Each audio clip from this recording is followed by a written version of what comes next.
We are here at Glacier Distilling, and please, sir, give us your name and your position here, if you would. I'm Nick Lee, and I'm the distiller here and founder of this small distillery. So you're the guy to really get to know in these parts, basically. Well, in case of an apocalypse, I'll have more whiskey than anybody else. So.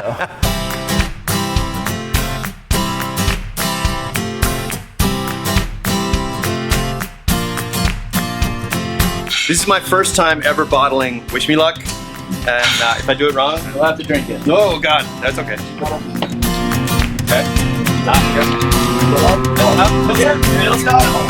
not exactly the same.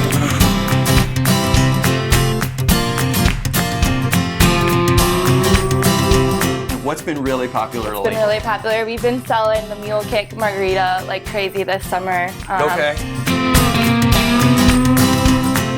All right, so welcome back to the Happy Hour, guys, and welcome to, well, we're on the very doorstep of Glacier National Park. How far away are we from the entrance to the park? About 6 miles. You were in a weathered-in mountain pass or something? Give us that story, if you would. Yeah, it was a few years ago, and we were sitting at a friend's cabin up the North Fork, and it was snowing. We were supposed to go to a ski patrol meeting, and we're getting snowed in. We bailed on the meeting, and we're just sitting there drinking whiskey, and as whiskey conversations go, we started talking about kind of doomsday scenarios and talking about the history here and how defensible Marias Pass and Bad Rock Canyon could be. And you got the whole Continental Divide there and his storied history of Bad Rock Canyon. And we're like, well, we could survive out here, you know? We're self-sufficient.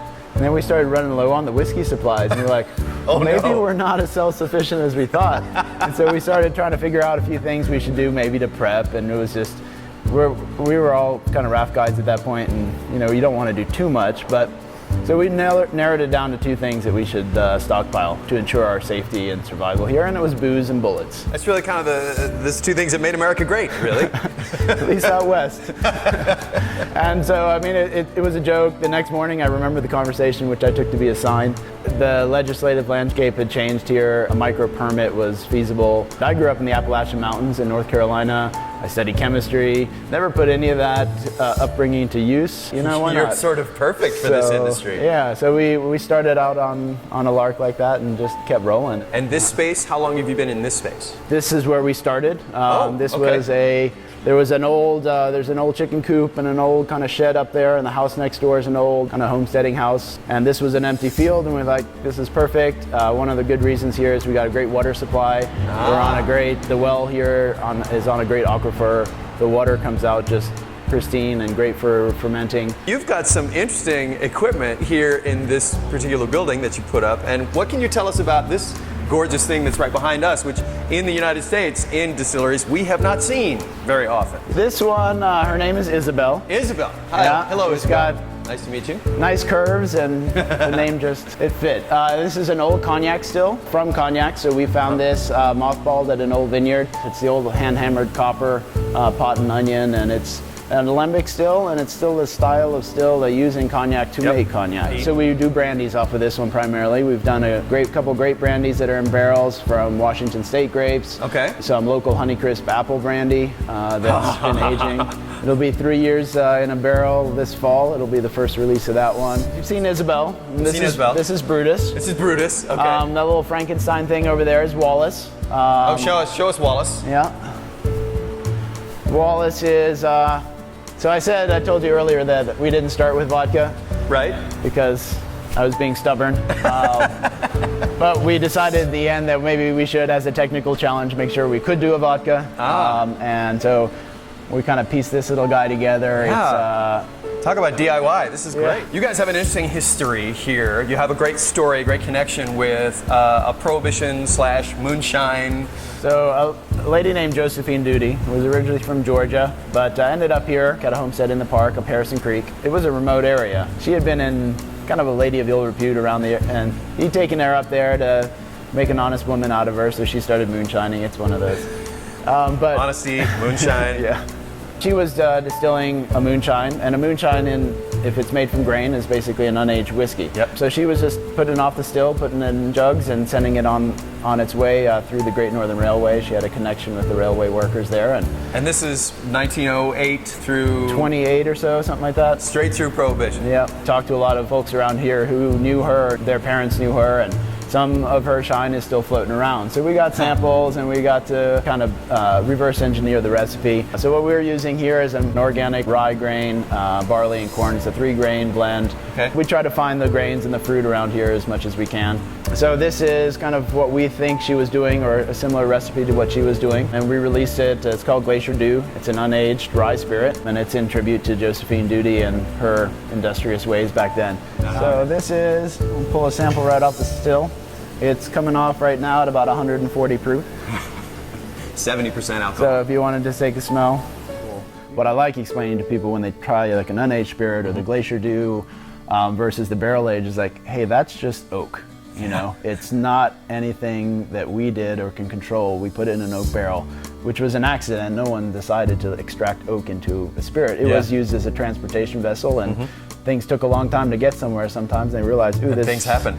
And probably the first guy that opened up was like, oh man, it turned brown. That's a shame. And then it found out they tasted really good. So oldest barrel now here is actually a couple of the big ones outside, 4 years, and then 3 and 2. Most of these little barrels we harvested around 2 years. We lose a ton through, it's so dry. A lot of evaporation here.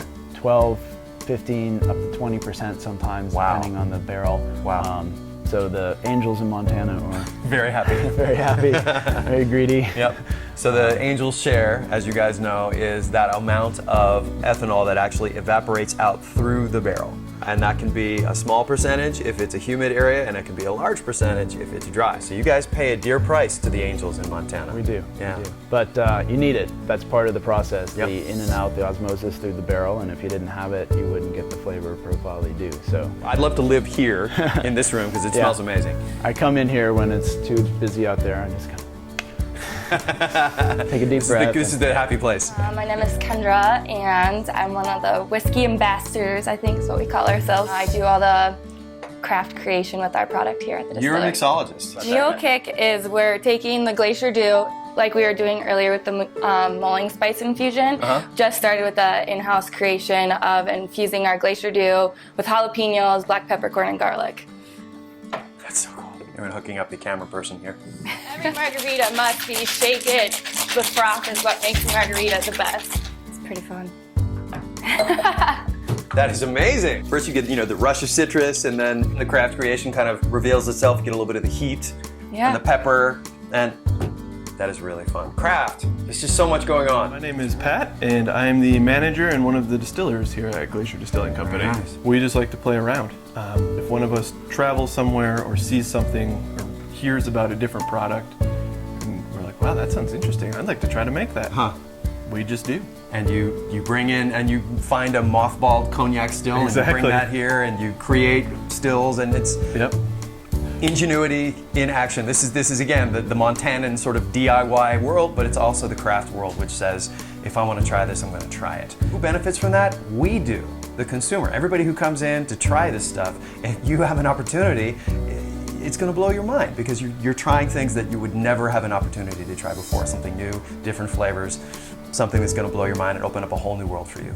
And of course, as always, it's great to hear about it here, but it's better to go there. If you're thinking about getting in your car and heading up to Coram, Montana, be sure to check the website first, or even call them, because depending on the season, they usually have the whiskey bar open, serving cocktails on the weekends. But definitely call ahead first.